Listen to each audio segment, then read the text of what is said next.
ఇమాములు కానీ పాస్టర్లు కానీ దొంగ బాబాలు కానీ ఏ అర్హత లేకుండా ఒక ఉద్యోగం కావాలంటే ఒక అర్హత కావాలి, రాజకీయాల్లోకి వెళ్ళాలంటే ఒక అర్హత కావాలి.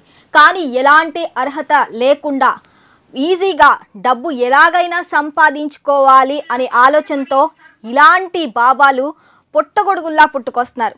వీళ్ళకి ఎక్కడా కూడా కంచె వేసే లేదా ఎవరు వీళ్ళని కట్టడి చేయరా? ఎందుకని ఇలా పుట్టుకొస్తున్నారు ఒకళ్ళెంటమాలు ఒకళ్ళు? అసలు ఇలాంటి వాళ్ళని ఎందుకని ప్రభుత్వం కానీ అటు అధికారులు కానీ ఎందుకు చర్యలు తీసుకోవట్లేదు వీళ్ళ మీద తెలుసుకుందాం.